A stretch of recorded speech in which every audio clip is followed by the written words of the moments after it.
الطبيعي إن الحروب تقوم عشان أرض أو موارد أو حتى نزاع ديني أو سياسي، لكن تخيل معايا إن في آلاف اتقتلوا عشان جردل خشب، يعني مش ذهب ولا ألماس ولا حتى معمول من فضة، مجرد جردل خشب كانوا بيملوا بيه مية من البير. فالنهاردة هحكي لك عن أغرب حرب في التاريخ، حرب الدلو، بس احنا هنقول الجردل. فتعالوا نروح إيطاليا ونشوف مع بعض إزاي جردل غير تاريخ مدينتين، وإزاي فضل 700 سنة رمز المدينة ونكسة وعار للمدينة التانية. ولو أول مرة تشوفنا فاعمل لايك وشير وسبسكرايب للقناة عشان يوصلك كل جديد.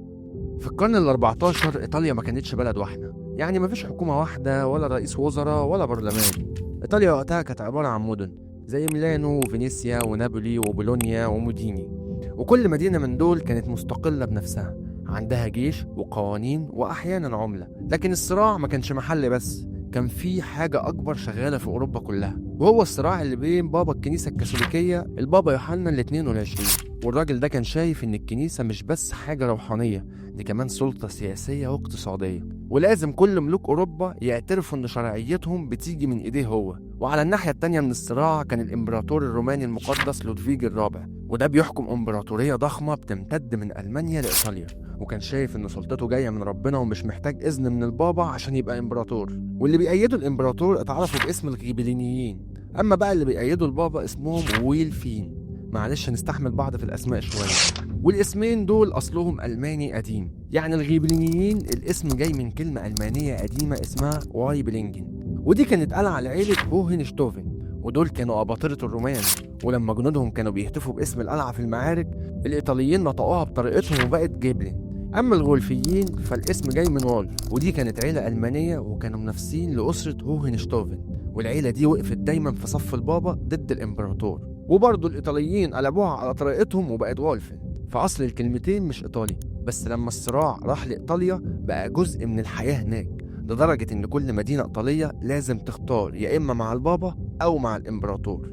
يعني الموضوع خلاف سياسي وديني واقتصادي، صراع بيشق أوروبا لنصين. وإيطاليا طبعا ملعب السياسة والدين وقتها، وكانت بتتأثر بأي حاجة بسهولة جدا. وهنلاقي إن بولونيا وقفت في صف البابا، وموديني وقفت في صف الإمبراطور، وكل مدينة مستنية أي سبب عشان تولع في التانية. لحد ما نيجي بقى لسنة 1325، مجموعة عساكر من موديني قرروا يعملوا غارة صغيرة على بولونيا، فدخلوا وخربوا وسرقوا.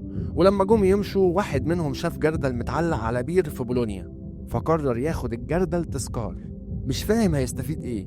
المهم انه في الاول والاخر حتة جردل، لكن اهل بولونيا لما صحيوا شافوا الموضوع مش هزار، واعتبروا سرقة الجردل رمز لكرامتهم وان كده اتهانوا، لدرجة ان بولونيا لموا جيش حوالي 30,000 جندي. وخلي بالك ان 30,000 جندي في القرن ال14 رقم كبير جدا، يعني مدينة كاملة بتسيب اشغالها وحياتها وتروح تحارب. ولما اهل مدينة موديني عرفوا ردوا ب20,000 جندي، والاتنين اتقابلوا في معركة اتسمت معركة زابالينو. الحرب دي على فكرة ما كانتش صغيرة، دي كانت واحدة من أكبر حروب العصور الوسطى في شمال إيطاليا.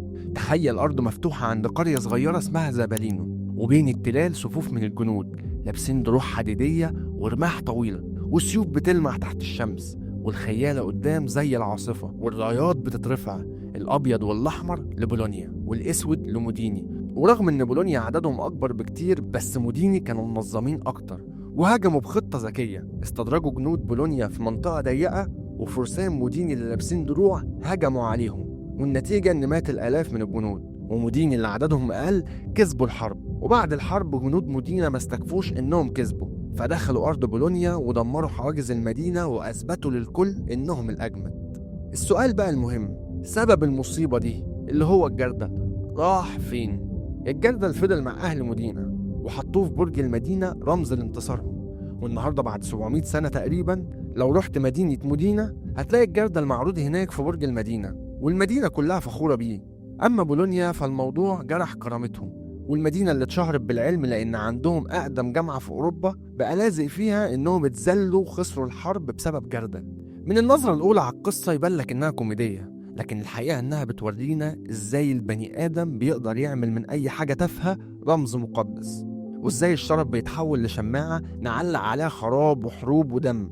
التاريخ مش دايما بيقدم حكمة، ساعات بيبقى مراية لغباء الناس. وحرب الجردل أو الدلو مش بس نكتة، هي إنذار إنك قبل ما تدخل أي معركة اسأل نفسك، هل اللي أنا داخل عشانه يستاهل الوقت والتعب والطاقة ولا هو مجرد جردل؟ أتمنى تكون الحلقة عجبتكم، وما تنسوش تعملوا لايك وشير وسبسكرايب للقناة عشان يوصلكم كل جديد. سلام.